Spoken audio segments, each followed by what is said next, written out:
Our next guest has also traveled a considerable distance to be with us, Dr. Kevin Folta from the University of Florida. He's a professor and chairman of the Horticultural Sciences Department. Dr. Folta, thank you very much. You're going to speak from the rostrum? Yeah, thank you. I think this works a little better. Is that on? There's a button at the stem there. There you go. Okay, there we go. Very good. Thank you very much. Thank you very much, Representative Mara, for having me along, and thank you to the committee. This is a topic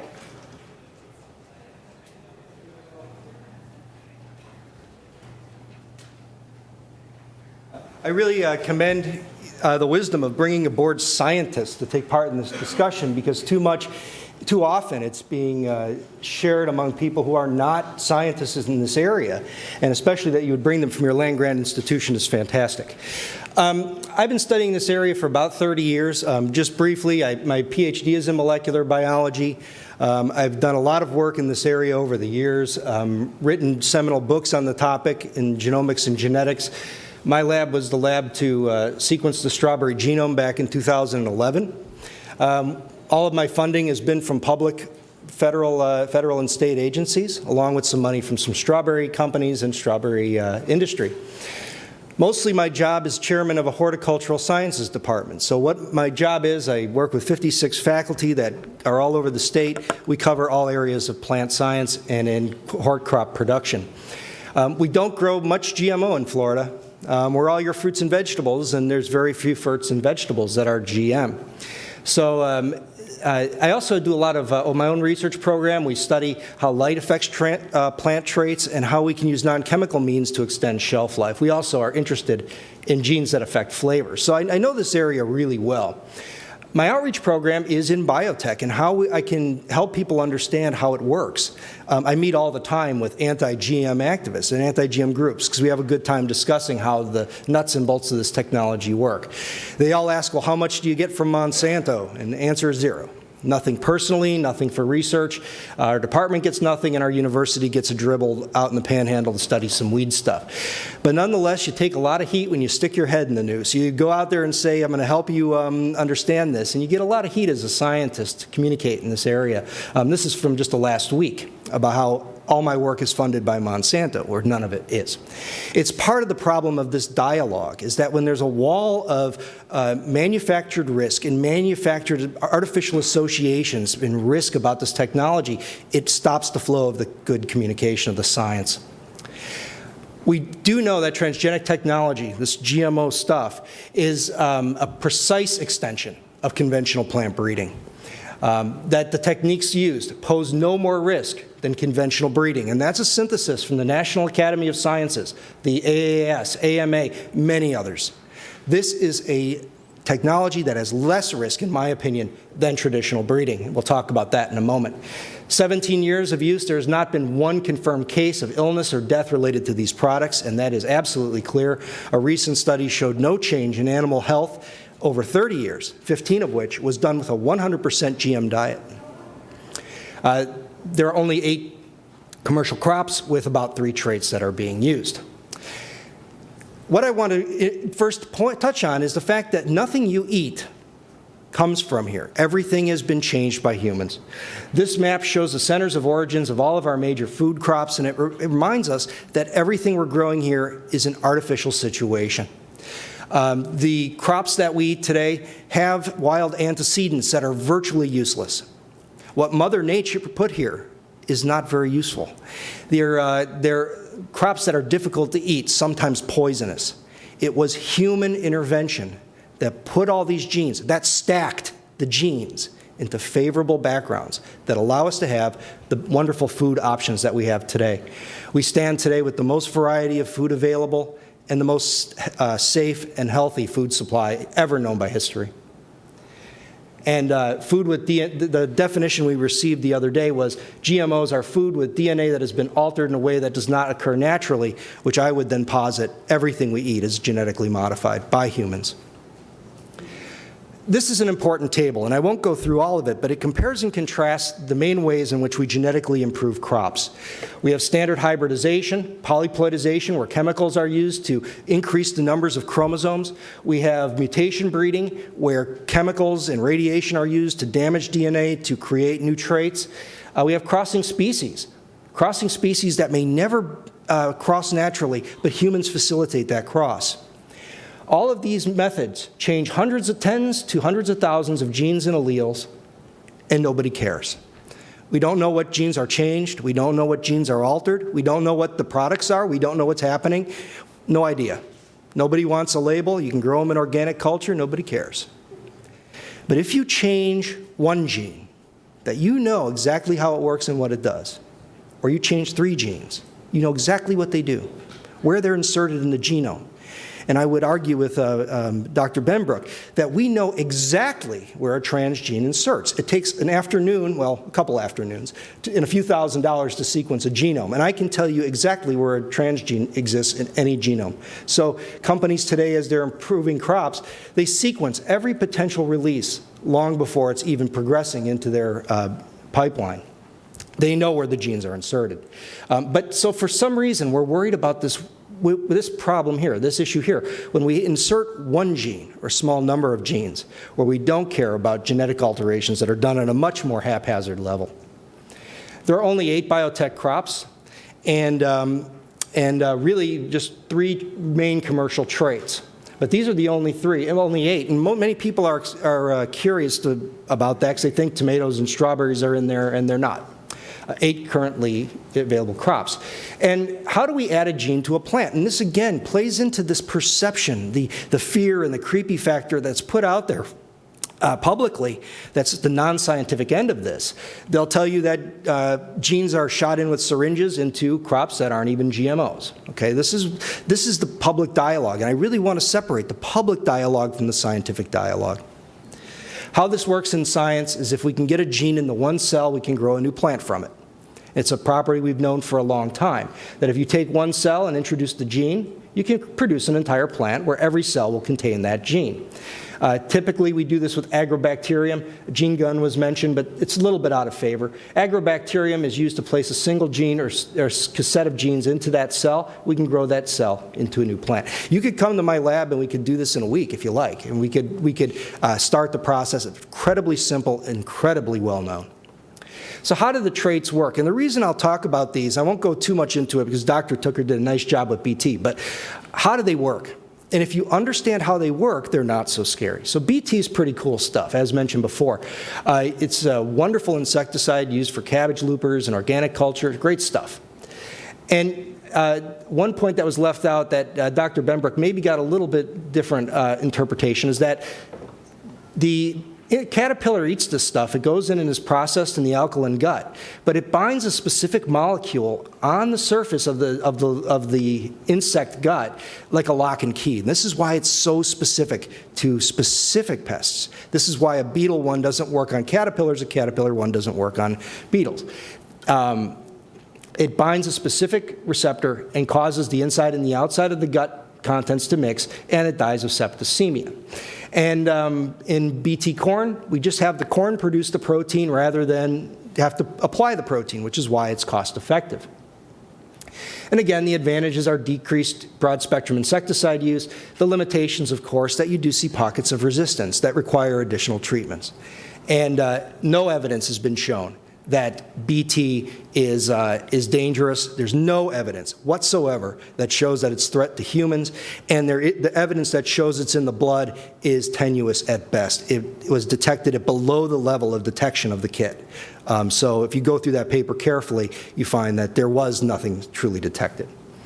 Glyphosate-resistant crops are where you can apply glyphosate, as mentioned, to kill the plants that are not glyphosate-resistant, where the ones that are remain. It's a tremendous tool for farmers because it allows them to suppress weed growth and control weeds without harming their crop. And it's a very simple process. This looks complicated, but it's not. In plants, you need amino acids to make proteins, and that's done through a process through the Shikimate pathway, A to B to C, and an enzyme called EPSPS catalyzes that reaction. So if you take out EPSPS by binding it with glyphosate, a specific target of glyphosate, now you can't make proteins and your plant is dead. Bacteria have the same pathway, but a little different version of the enzyme that doesn't bind glyphosate. So if you put the bacterial version into a plant, now the plant makes makes protein just fine in the presence of glyphosate. Pretty cool. You're switching out one component for another that does exactly the same job, and now allows the plant to live in the presence of the herbicide. So the problems, again, that it allows what is absolutely a low toxicity herbicide. Glyphosate in all evaluations, even in California, has been called low toxicity or very low toxicity, saves farmers money. Of course, the weed issue is there and has been addressed. Big issue here is that this isn't a scientific debate. We don't see it in scientific conferences. We don't talk about this among scientists about, is this good or bad? What we're curious about is, why can't we deploy it? That's our big hang-up. This is a social debate, and it's fueled by misinformation. The main people driving it have a stake in profiting from it. You see people who make a living selling you bad information. Adams and Shiva even recently called for the death of scientists and journalists who promoted biotechnology. The arguments, we could go down this list, but it's what we've heard already before. Arguments from ignorance. We shouldn't do it because we don't know. Arguments because everybody else does it. They claim no independent research, which is completely wrong. About a third of research is. And it matches the industry research. There's a reliance on one-off science, just one publication, or confusing correlation and causality, which we've seen in tremendous success. Claims based on limited data or even no data. Some scientists say that they have claims that they've never substantiated even after 10 years. The problem is that it stops innovation. And this is what really bothers me as a scientist, and this is what scientists do debate. We know we can biofortify food. We can supply vitamin A, enriched folate, iron, and other compounds in plants and distribute those to the needy and the people that in the developing world. We have plants that can grow in heat, cold, flood, drought, salty soil, that resist pathogens and pests. We have these, but we can't deploy them because of the tremendously high burden of testing and deregulation that we have to go through in order to achieve release. It's too expensive for a guy like me to release a product. We know for consumer products that we can have low acrylamide potatoes, which are healthier, allergy-free peanuts, allergy-free wheat, and healthier oils. And there's even disease-resistant chestnut that can restore forests to how they were, and renewable fuels and paper. This is really important, and most of these products are arrested because of the fear and misinformation. I'll touch on labeling briefly, but just to kind of reiterate the ideas here is that a right to know only works if there's a willingness to learn, and that a consumer can't make an informed choice if the information is wrong or false. We need to have science stepping in here. We need to have science making this determination, not activists. One other really cool one is that labeling laws they exempt products where it's inconvenient. So cheese doesn't have to be labeled in Vermont, even though it's fermented through a GMO product, GMO rennet. So it's kind of the exceptions that make it seem a little bit disingenuous. So I'll conclude with this. The main cause of anti-biotechnology environmental groups is exaggerate risks and ignore their benefits. I'll skip over to genetically engineered cotton and corn. Has been on my family farm since 1996. By increasing crop yields that resist many of the problems, it would be helpful. The real losers in not pursuing this will be developing nations. Instead of decades of discovery and research, people will suffer greatly for years to come. It's crucial that they reject the propaganda of extremist groups before it's too late. Who said it? The president of Monsanto? It was President Jimmy Carter on August 26, 1998. That this technology, as judged by a scientist, an engineer, and a humanitarian, was good then, and it's just as good now. I'd be very happy to answer any questions. Thank you, Dr. Folta. Did I understand correctly that your thesis is that in one way or another, everything we consume, everything we eat, is as a result of human intervention that has stacked the genes, to use your phrase? Yes, everything that we consume is a result of human intervention in plant genetics. The genetics have been improved by simply breeding and selection. blindly looking at the factors or the other compounds that may be present inside those plants, not testing, not worrying about it. A lot of the selection came because it was something that didn't make us sick. So over the years, we've removed a lot of those things from our food supply. But all plants have the possibility to make interesting toxins and problems, and it has happened through traditional breeding. Okay, now, I'm not a scientist, and I'm not a farmer, and I'm going to pick, for example, a crop that doesn't grow in Pennsylvania at all, as far as I know, which is bananas. And I think I read somewhere along the line that for the major banana producers, that they have gone to this technology where every banana is genetically identical to every other banana, that there's no variation at all. And I know you're a strawberry guy. No, that's so true about maybe bananas. it's out of your realm, but am I remembering something there? Oh, no, it's all in my realm. Bananas are clonally propagated from a single foundational plant, as are strawberries, as are most citrus varieties, as are apples, which is why apples are not an issue for cross-pollination. They're all produced vegetatively. Bananas are all from one single crop, which can be part of the problem why it doesn't resist disease. And your table, I must confess, it looked very interesting, but my eyes aren't sharp Yes. enough to make that out. Maybe you could make that available to us in Absolutely. our copy. It's actually, if you Google Frankenfood paradox, I'll be happy to supply it otherwise, but for anyone else who's here, it shows in comparison contrast the degree of radical genomic alteration that occurs in our different forms of genetic improvement of plants. And when you compare all of these methods together, the addition of a single transgene or a single suite of transgenes is by far the most minimal way to go. When we do this, we can tell you where the gene is expressed. We can use very sensitive metabolic methods to determine how different are the two chemically. It's so easy to do these days.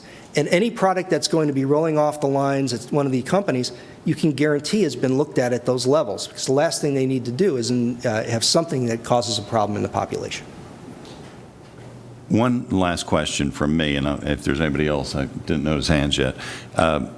We heard earlier that there was some evidence of Bt proteins being detected in human blood. And I think you said